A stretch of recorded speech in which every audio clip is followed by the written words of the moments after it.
نحمدہ ونصلی علی رسولہ الکریم اما بعد فاعوذ باللہ من الشیطان الرجیم بسم اللہ الرحمن الرحیم ان اللہ وملائکتہ یصلون علی النبی یا ایہا الذین آمنوا صلوا علیہ وسلموا تسلیما اللہم صلی علی سیدنا محمد وعلی آلہ وصحبہ وبارک وسلم وصلی علیہ۔ اس سے پہلے جو درس ہوا تھا وہ حضرت یوشع بن نون علیہ السلام کے بارے میں تھا۔ اس سے پہلے بنی اسرائیل کے جتنے بھی درس ہوئے، موسیٰ علیہ السلام، آج انشاءاللہ تعالی آج ایک اور اللہ کے نبی جن کو اللہ سبحانہ و تعالی نے بنی اسرائیل کی طرف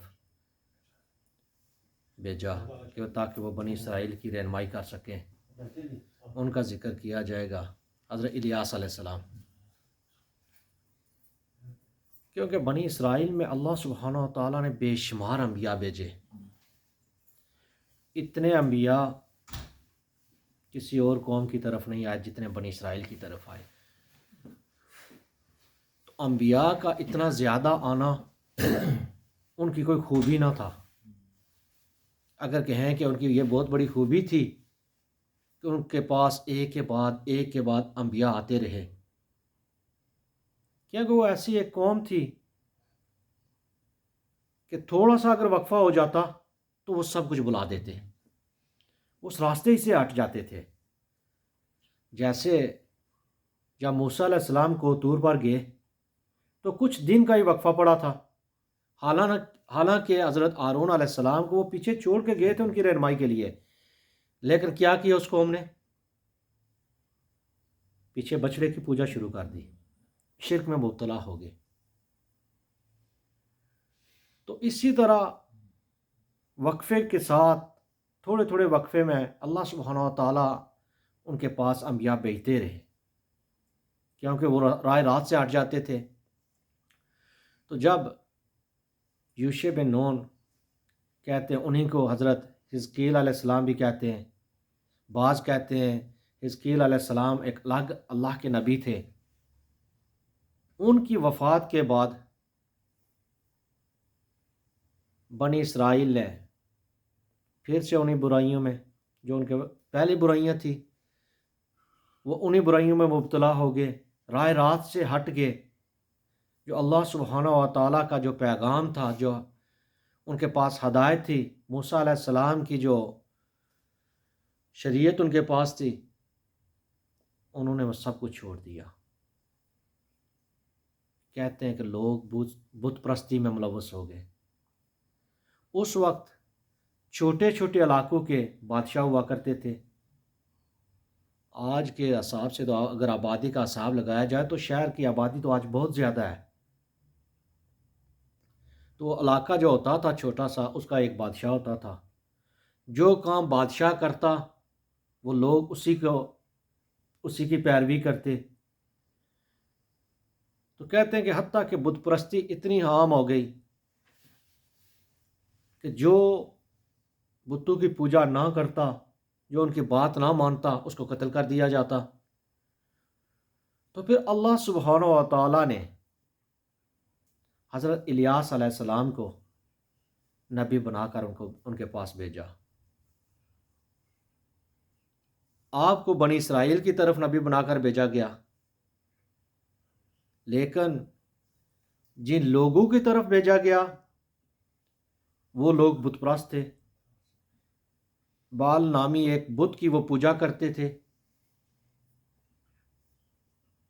تو اللہ سبحانہ و تعالیٰ نے حضرت الیاس علیہ السلام کو ان کی رہنمائی کے لیے بھیجا۔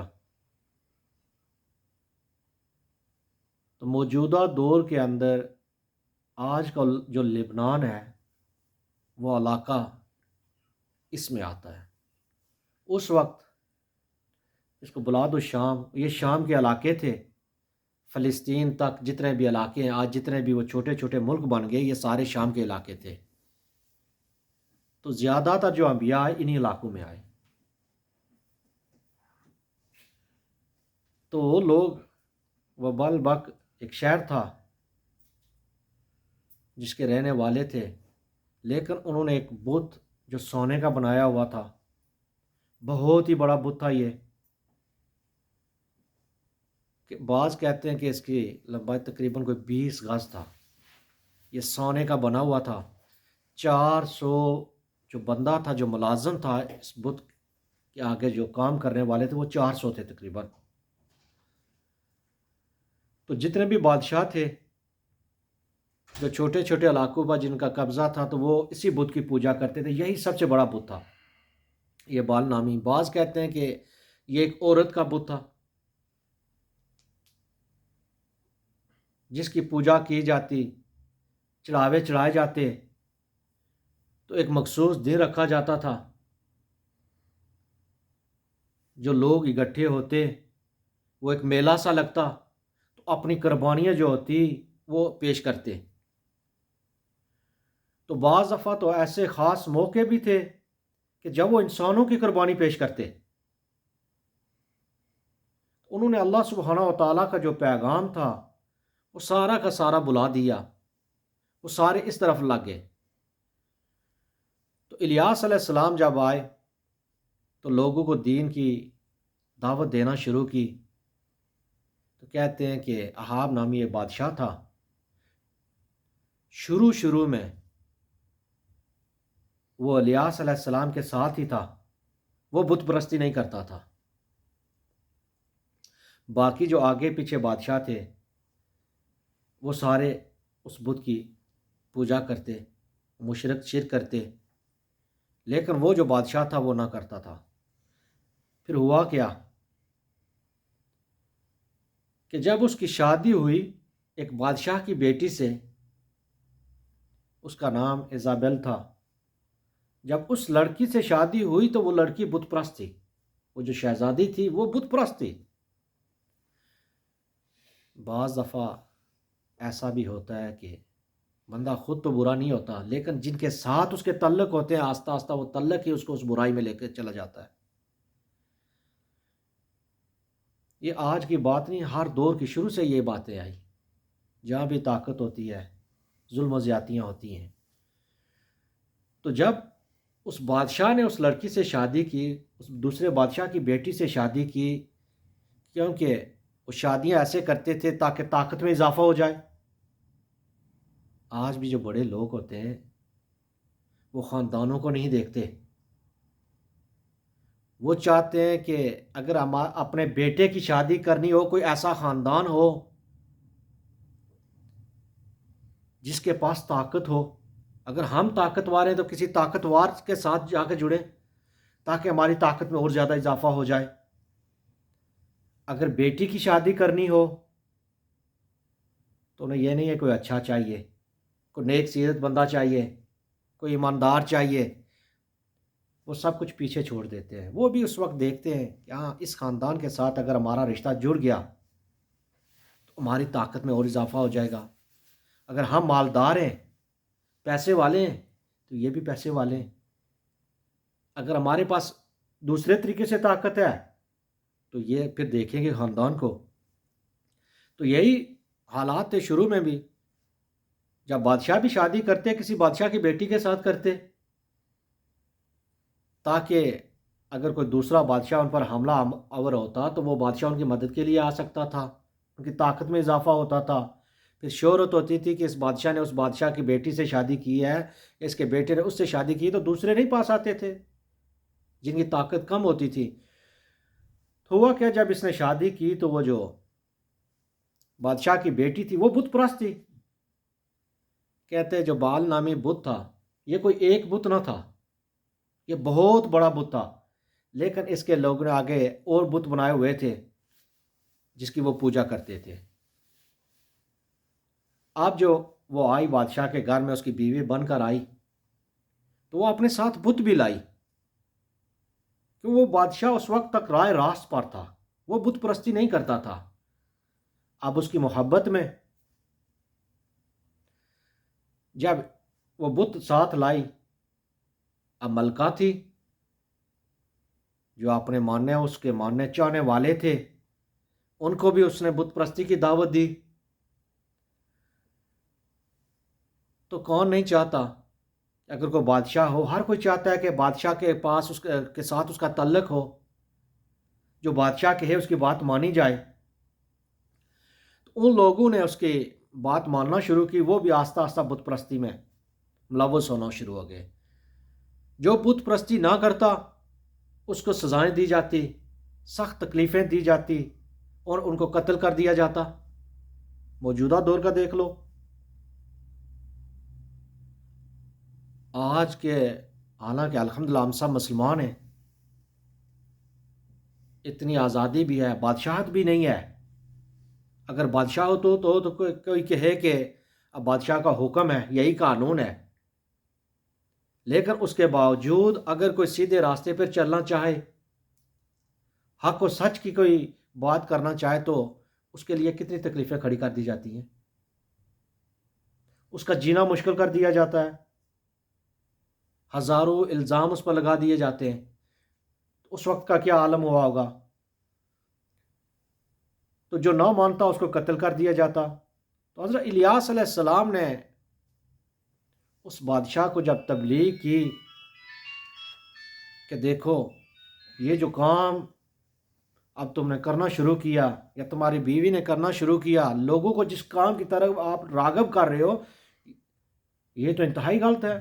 آپ اللہ سبحانہ و تعالیٰ کو چھوڑ کر ایک بت کی پوجا کی طرف لگ گئے ہو، جو نہ بولتا ہے، نہ سنتا ہے، نہ کھاتا ہے، نہ پیتا ہے۔ تو آپ اس اللہ سبحانہ و تعالیٰ جس نے سب کچھ پیدا کیا، جو خالق و مالک ہے، جو اعلیٰ و عرفہ ہے، تو ہوا کیا کہ جب اس کی بیوی نے یہ باتیں سنی، مشرکہ تھی، اس نے اپنے خامد کو حضرت الیاس علیہ السلام کے خلاف بھڑکانا شروع کر دیا۔ اب وہ بھی اپنی بیوی کی محبت میں ایسا ہی پاگل تھا۔ اس نے بھی الیاس علیہ السلام سے کہا کہ دیکھو وہ بادشاہ، دیکھو وہ تو بت پرستی کرتے ہیں، ان پر اللہ کا کوئی عذاب بھی نہیں ہے، اللہ کی نعمتیں اور زیادہ ہیں ان کے پاس۔ تو جب یہ باتیں ہوئی تو انہوں نے الیاس علیہ السلام کی دعوت کو نہ مانا۔ اب آپ کے لیے بھی مشکلات پیدا کرنا شروع کر دی۔ اب کیونکہ بادشاہ خود بت پرست ہو گیا تھا، آپ نے اس بادشاہ کو چھوڑ دیا۔ اب جو بادشاہ حکم دیتا عوام نے وہی کرنا تھا، تو خوف کے مارے کون باتیں مانتا؟ تو آپ نے اس قوم کو، بنی اسرائیل کی جو قوم تھی اس وقت فرقوں میں بٹی ہوئی تھی، ان کو جب دعوت تبلیغ دی، ان کو بتایا کہ آپ کا آباء و اجداد کا جو دین تھا وہ تو بت پرست نہیں تھے، تو آپ نے یہ کون سے کام شروع کر دیے؟ تو جب ان لوگوں نے آپ کی بات نہ سنی تو پھر آپ نے اللہ سبحانہ و تعالیٰ سے دعا کی۔ آپ حضرت ہارون علیہ السلام کی اولاد میں سے ہیں، حضرت الیاس علیہ السلام کا جو نسب نامہ ہے، آپ حضرت ہارون علیہ السلام کی اولاد میں سے ہیں، ان کے پوتوں میں سے ہیں۔ تو آپ نے اللہ سبحانہ و تعالیٰ سے دعا کی، یا اللہ بنی اسرائیل نے تیری نافرمانی کے سوا ہر وہ کام کر دیا جن سے میں روکتا تھا، ان کو ہدایت کی طرف بلاتا تھا، لیکن یہ لوگ نہیں مانتے، تو ان سے اپنی نعمتوں کو روک لے۔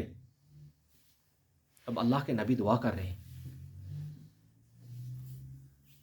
اب جب الیاس علیہ السلام نے یہ دعا کی، یا اللہ تو اپنی نعمتوں کو ان پر سے روک لے، نعمتیں روکنے کا مطلب عذاب ہی ہے۔ اب جب نعمتیں اللہ سبحانہ تعالیٰ نے وہی بھیجی، یا نبی ٹھیک ہے ہم نے آپ کی دعا کو قبول کر لیا، اب بنی اسرائیل سے وہ نعمتیں روک لی گئی، جو خوشحالی تھی وہ ساری کی ساری روک لی گئی، بارش ان پر ہونا بند ہو گئی۔ پر الیاس علیہ السلام نے اس علاقے کو چھوڑ دیا۔ جب آپ نے اس علاقے کو چھوڑا تو کہتے آپ بیت المقدس کی طرف چلے گئے، وہاں پر چلے گئے، کافی عرصہ تک وہاں پر جا کر لوگوں کو دعوت دیتے رہے، اللہ سبحانہ و تعالیٰ کی طرف بلاتے رہے۔ پھر اللہ سبحانہ و تعالیٰ نے آپ کے پاس وحی بھیجی کہ اے نبی، آپ نے بنی اسرائیل کے خلاف جو دعا کی تھی، نعمتوں کے روکنے کی دعا جو کی تھی، اس کی وجہ سے بے شمار لوگ مر گئے، چرند و پرند ہلاک ہو گئے، جانور ہلاک ہو گئے۔ اب جب بارش نہیں ہوئی، جب بارش نہ ہوئی تو سبزہ کیسے اگتا، فصلیں کیسے ہوتی؟ جب پانی سوکھ گیا تو بھوک و پیاس بڑھنے لگی۔ صرف انسان تو نہ تھے نا، جانور بھی وہاں پر موجود تھے۔ جب الیاس علیہ السلام نے یہ بات سنی تو کہتے ہیں آپ کو بہت ہی زیادہ رنج ہوا، آپ کو تکلیف پہنچی۔ آپ نے اللہ سبحانہ و تعالیٰ سے دعا کی، یا اللہ اگر میں بنی اسرائیل کے حق میں دعا کروں تو ان کو نعمتیں لوٹا دے گا؟ اللہ سبحانہ و تعالیٰ نے کہا ہاں۔ تو آپ پھر بنی اسرائیل کی طرف گئے۔ وہ بت پرست جو قوم تھی، وہ بال نامی جو بت کی پوجا کرنے والے تھے، آپ پھر ان کی طرف چلے گئے۔ جب پہلے آپ وہاں سے نکلے تھے تو جب آپ نے دعا کی تھی تو آپ کو ایک خوف لاحق ہوا تھا کہ شاید، کیونکہ بنی اسرائیل کا یہ وتیرہ بن چکا تھا، وہ انبیاء کو قتل کر دیتے تھے، انہوں نے بے شمار انبیاء کو شہید کیا، تو آپ کو بھی ایک خوف لاحق ہوا تھا۔ بعض مورخ کہتے ہیں کہ آپ 40 دن تک ایک غار میں چھپے رہے، بعض کہتے ہیں 40 سال تک ایک غار میں رہے، بعض کہتے ہیں 10 دن تک ایک غار میں رہے، اور بعض کہتے ہیں جب الیاس علیہ السلام نے اللہ سے دعا کی نعمتوں کو واپس لینے کی تو آپ ان لوگوں سے چھپ کر چلے جاتے۔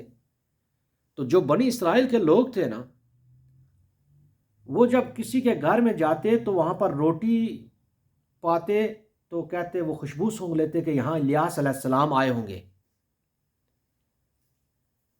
تو اس گھر میں الیاس علیہ السلام آئے ہوں گے، تبھی اس گھر میں خوشحالی بھی ہے، تو ان کی خوشبو آ رہی ہے، تو گھر والوں کو بہت تکلیفیں دیتے، تنگ کرتے ان کو، بعض دفعہ ان کو قتل ہی کر دیتے۔ تو کہتے ہیں کہ الیاس علیہ السلام بھی ایک بوڑھی تھی، اس کا بچہ بھی بیمار تھا، اس کے گھر میں چلے گئے، تو اس نے آپ کو بنی اسرائیل سے چھپا لیا۔ جب بنی اسرائیل آئے تو آپ کو چھپا لیا۔ تو پھر جو بچہ اس کا بیمار تھا، اس نے الیاس علیہ السلام سے کہا، تو وہ تو ماننے والی تھی، اگر چھپایا تو اس کا مطلب یہ تھا کہ وہ مسلمان تھی تو چھپایا نا، ہمدردی تھی تو چھپایا، نہیں تو کون اتنی بڑی مصیبت سر لیتا ہے۔ تو آپ سے کہا کہ آپ میرے بچے کے لیے دعا کریں، تو آپ نے دعا کی، اس کا بچہ جو بیمار تھا وہ صحت یاب ہو گیا اسی وقت۔ تو اس نے آپ کے ساتھ ہی اس نے کہا کہ میرے بچے کو بھی آپ اپنے ساتھ ہی رکھ لیں، تو وہ آپ ہی کے ساتھ رہا۔ تو جب آپ نے وہاں سے دوسری طرف گئے، پھر واپس جب آئے تو آپ نے اللہ سے دعا کی، یا اللہ اگر میں بنی اسرائیل میں جاتا ہوں تو شاید وہ تیری نعمتیں واپس آنے کی وجہ سے وہ تیرا شکر ادا کرنے لگ جائیں، وہ توبہ کر لیں، توبہ کرنے کے بعد پھر راہ راست پر آ جائیں۔ تو آپ بنی اسرائیل کی طرف چلے گئے۔ وہ بلبک جو شہر تھا وہ بہت ہی مشہور، آج بھی اس کے کھنڈرات موجود ہیں۔ تو آپ جب آئے، ان لوگوں کے پاس پہنچے، ان لوگوں سے کہا کہ دیکھو آپ نے اللہ سبحانہ و تعالیٰ کی نافرمانی کی، میں آپ کو دین کی تبلیغ کرتا رہا، آپ نے نہیں میری بات کو مانا، لیکن ہم یہ بات کرتے ہیں کہ جو اللہ نے اپنی نعمتیں واپس لے لی، آپ یہ کام کرو کہ جو آپ کا بال بت ہے اور اس کے 400 وہ پجاری، وہ 400 جو تھے ان کو وہ نبی مانتے تھے، جس طرح آپ ان کو اکٹھا کرو، ان سے کہو کہ اللہ سبحانہ و تعالیٰ سے دعا کریں، اگر ان کی دعا قبول ہو گئی تو آپ حق پر ہو، اگر دعا نہ قبول ہوئی تو پھر میں اللہ سبحانہ و تعالیٰ سے دعا کروں گا، اگر میری دعا قبول ہو گئی تو پھر آپ سب میری بات کو مانو اور دین کی طرف واپس لوٹ آؤ، توبہ کر لو۔ ان لوگوں نے کیا کیا، انہوں نے کہا آپ نے یہ حق بات کہی، وہ تو سمجھتے تھے وہ جو بت تھا ان کا خدا ہے، اس پر قربانیاں چڑھا رہے ہیں، بندوں حتیٰ کہ انسانوں کی قربانیاں دے رہے ہیں، تو یہ تو بہت سچا ہوگا۔ اس کے آج بھی موجود ہے، آج کے دور بھی یہ چیزیں موجود ہیں۔ یہ بت پرستی کی تاریخ کو اگر جوڑو گے نا تو یہ وہاں پر ہی چلی جائے گی۔ اگر ادھر سے لینا شروع کرو، دیکھتے جاؤ ان کو جوڑتے جاؤ تو یہاں پر آ جائے گی۔ اگر یہاں سے لینا شروع کرو آخر سے تو یہ بھی جڑتی اسی وقت اسی جگہ پر جا کر کھڑی ہو جائے گی۔ اگر کوئی بندہ کہے نہیں علم نہیں تھا تو یہ تو غلط بات ہوگی۔ آج بھی تو اتنے بڑے بڑے ڈاکٹر ہیں، انجینئر ہیں، سائنٹسٹ ہیں، لیکن کرتے تو وہی کام ہے نا۔ ان کو بھی پتہ ہے کہ بھائی یہ پتھر کا بت ہے، ہم نے خود اپنے ہاتھ سے تراشا ہے، اس کی ہم نے خود شکل و صورت بنائی ہے، تو پھر کیسے؟ تو اب ان لوگوں نے کیا کیا کہ ایک دن مقرر کر لیا، ایک دن مقرر کیا۔ وہ تو بہت خوش تھے کہ آج ہماری بات جو ہے نا الیاس علیہ السلام نے مان لی، جو چیز ہم چاہتے تھے انہوں نے وہی کر لیا کہ بھائی ہم دعا کریں گے تو یہ تو ہمیں پھر اس کے بعد تبلیغ تو کرنا چھوڑ دیں گے نا، ہماری بات ہی مان لیں گے۔ تو جب ایک دن مقرر ہوا، ساری جو قوم تھی اکٹھی ہو گئی۔ اب جب اکٹھی ہو گئی، جو ان کے 400 حواری تھے، وہ جو ماننے والے تھے اس بت کے، وہ جو بڑے تھے ان کے، اور اس قوم نے سب نے مل کر دعا کرنا شروع کی۔ بعض کہتے ہیں کہ وہ قربانی تھی، کیونکہ پہلے دور میں یہ تو نبی کریم صلی اللہ علیہ وسلم کی امت کے لیے خاص ہے کہ جو ہم قربانیاں دیتے ہیں، صدقہ خیرات دیتے ہیں، ہم خود بھی کھا لیتے ہیں اس کو، لیکن پہلی امتوں کے لیے کچھ نہیں تھا، نہ ان کے لیے مال غنیمت حلال تھا، نہ قربانی جو دیتے وہ کھا سکتے تھے، نہ صدقہ خیرات کھا سکتے تھے۔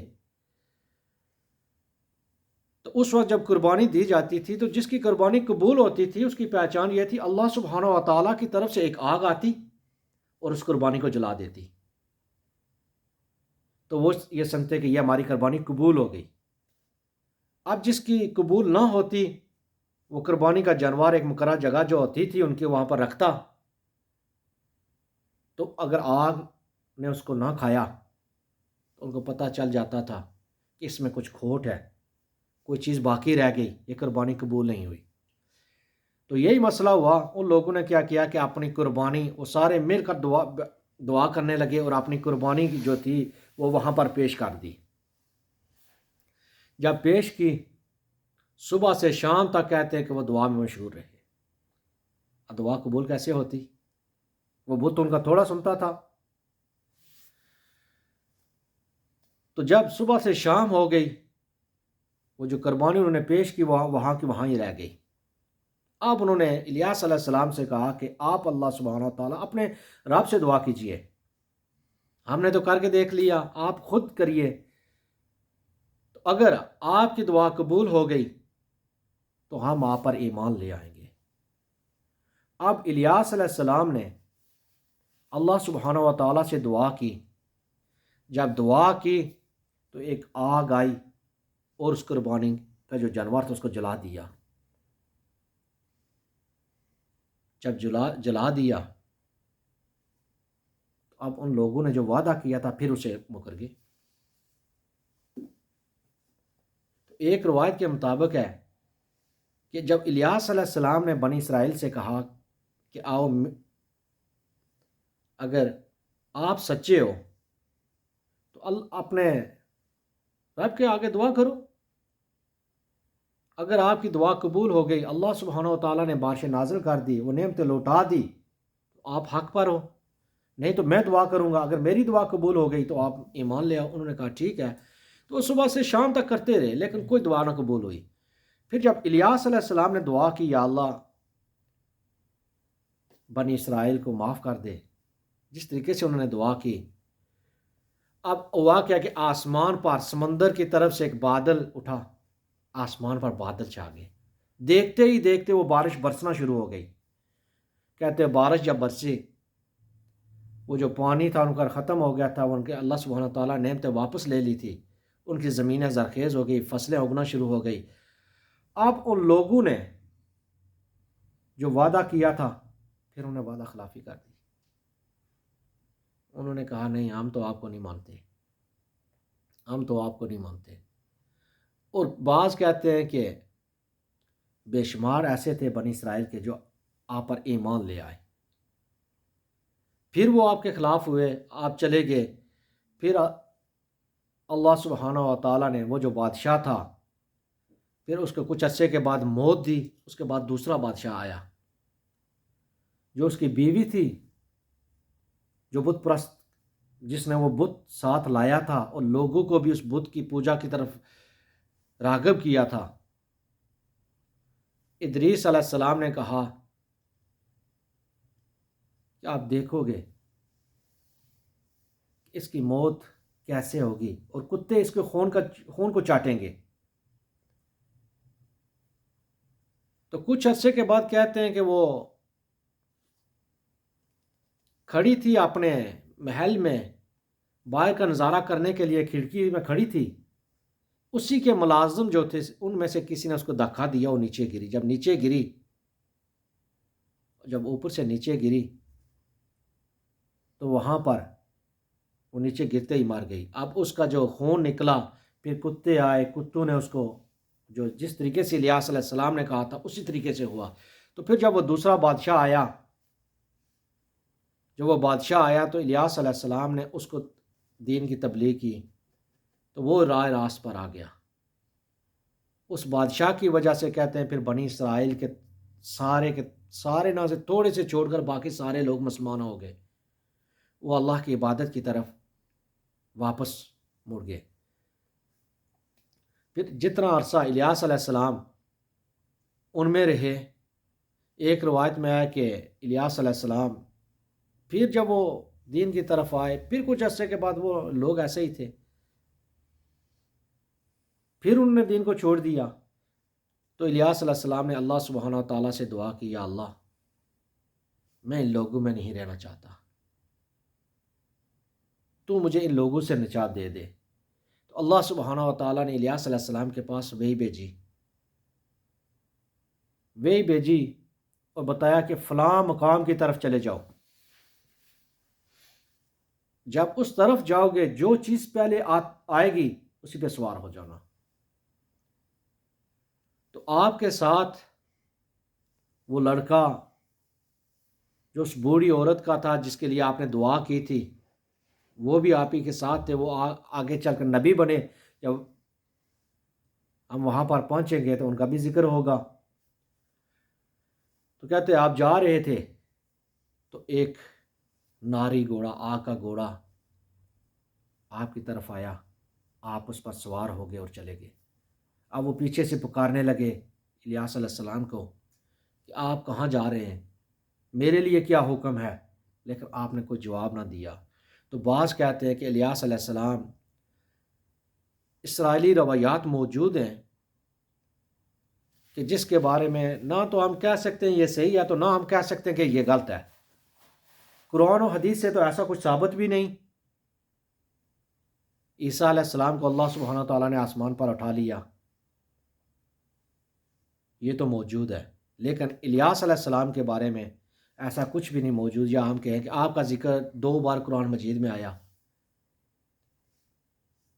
حدیثوں سے بھی کوئی ایسی روایت نہیں ملتی جسے پتہ چلے کہ آپ کو اللہ سبحانہ و تعالیٰ نے آسمان پر اٹھا لیا۔ تو اسرائیلی روایات ہیں کہ اللہ سبحانہ و تعالیٰ نے ان کی روایت کے مطابق آپ زندہ ہیں۔ تو ایک روایت ہے کہ تبوک کے موقع پر جب نبی کریم صلی اللہ علیہ وسلم اپنے صحابہ کے ساتھ جا رہے تھے تو ایک بندے کی آواز آ رہی تھی جو پکار رہا تھا کہ یا اللہ مجھے نبی کریم صلی اللہ علیہ وسلم کی احمد کی امت میں سے بنا دے۔ تو صحابہ میں سے کچھ گئے، دیکھا تو وہ ایک بندہ تھا جس کا قد 600 گز سے زیادہ تھا۔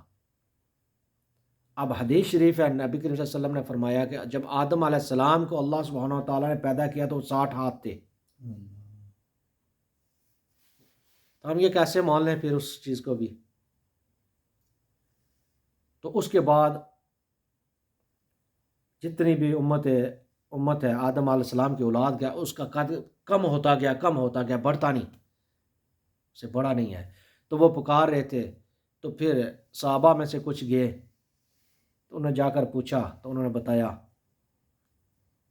تو نبی کریم صلی اللہ علیہ وسلم آئے ان کے پاس، ملاقات کی، تو انہوں نے کہا کہ میں سال میں اللہ سبحانہ و تعالیٰ جب ان کو اٹھا لیا تو ان سے وہ کھانے پینے کی وہ لذت، وہ ساری چیزیں واپس لے لی، تو کھاتے پیتے نہیں ہیں۔ بعض روایتوں میں ہے کہ وہ صرف سال میں ایک بار زمزم پیتے ہیں، تو پورے سال کے لیے اکٹھا ہو جاتا ہے، ان کے لیے کافی ہو جاتا ہے۔